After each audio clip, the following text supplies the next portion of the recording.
ایماندار لکڑہارا اور لالچی بیوی۔ راجن پور نام کے ایک گاؤں میں ایک لکڑہارا رہا کرتا تھا جس کا نام اسلم تھا۔ اسلم سارا دن لکڑیاں کاٹتا اور ان کو شہر میں سستے داموں بیچ کر آیا کرتا تھا، مگر اس کی بیوی اس سے بالکل بھی خوش نہ تھی۔ وہ ہر وقت اس سے لڑتی رہتی اور پیسوں کی شکایت کرتی تھی۔ ایک دن وہ غصے میں بولی، ارے تم نے مجھے دیا ہی کیا ہے؟ جو کما کر لاتے ہو اس میں گزارا نہیں ہوتا، جاؤ جا کر کوئی کام کرو۔ روز تو کام کرتا ہوں، اب کیا کروں؟ کہاں سے لاؤں پیسے؟ جاؤ چوری کرو، ڈاکہ ڈالو، مجھے پیسے چاہیے، میرا تمہارے ساتھ اب گزارا ممکن نہیں ہے۔ یہ کہہ کر اس کی بیوی وہاں سے چلی جاتی ہے۔ اسلم بیچارہ پریشانی میں وہاں کھڑا دیکھتا رہتا ہے۔ اصل میں شازیہ یہ حرکتیں اپنی ایک امیر سہیلی فوزیہ سے سیکھ رہی ہوتی ہے۔ ہیلو، ارے ہاں بہن، جانتی ہوں اپنے شوہر سے پریشان ہے، اس کو اب بلائیں مت، ناراض ہو جا۔ ٹھیک ہے، نہیں بلاؤں گی اس کو، ناراض ہو جاؤں گی، سمجھتا کیا ہے خود کو؟ چلو ٹھیک ہے، مجھے بھی فوزیہ کی طرح امیر ہونا ہے، تبھی بلاؤں گی جب پیسے لا کر دے گا۔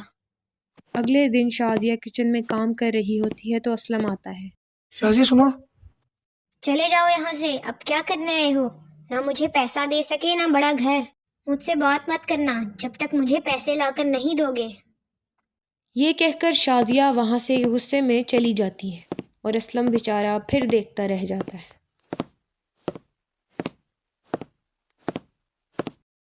اگلے دن اسلم صبح سویرے اٹھ کر گھر سے نکلتا ہے، اس امید سے کہ وہ شازیہ کو راضی کر سکے۔ روز لکڑیاں کاٹنے کے باوجود بھی جب گھر کا گزارا نہ ہوا تو اسلم دور چلا گیا تاکہ وہ مزید لکڑیاں کاٹ سکے اور اپنی بیوی کو راضی کر سکے۔ اسلم لکڑیوں کی تلاش میں ایک انجان جگہ آ گیا۔ اس نے یہاں وہاں دیکھا، پھر لکڑیاں کاٹنے میں پھر سے مصروف ہو گیا۔ اپنے کام میں اس طرح کھویا کہ وقت کا پتہ ہی نہیں چلا۔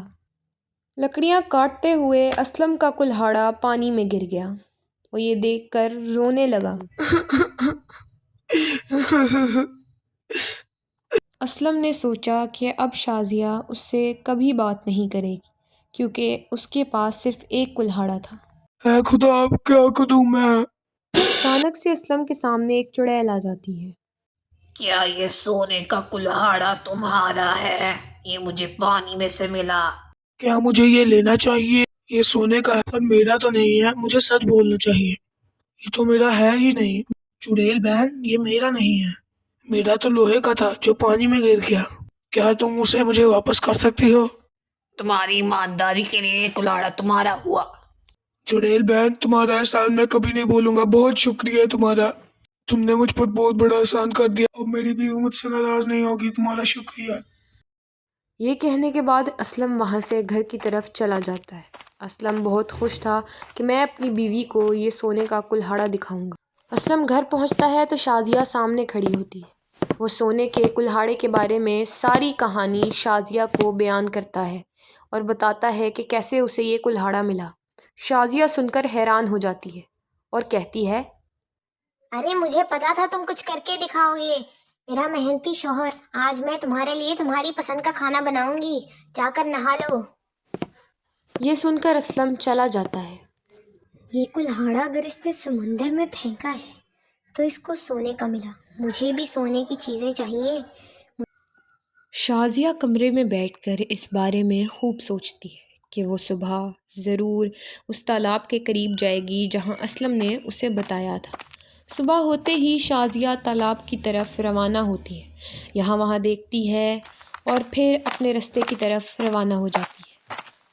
اب شازیہ اس جگہ پہنچ جاتی ہے۔ وہ پلو سے لوہے کی چین نکال کر سمندر میں پھینکتی ہے تو چڑیل نمودار ہوتی ہے۔ کیا یہ سونے کا چین تم سے گرا تالاب میں؟ یہ مجھے تالاب سے ملا، کیا یہ تمہارا ہے؟ شازیہ سوچے سمجھے بنا فٹ سے بولتی ہے، ارے ہاں، یہ میرا ہی ہے، یہ مجھ سے تالاب میں گر گیا تھا، یہ تمہیں کیسے ملا؟ لاؤ دو مجھے۔ ارے جھوٹی مکار عورت، جھوٹ بولتی ہے، کچھ نہیں ملے گا تجھے، اب یہ تیرا نہیں ہے۔ یہ کہہ کر چڑیل وہاں سے غائب ہو جاتی ہے اور شازیہ اپنی لالچ کی سزا میں رونے لگتی ہے۔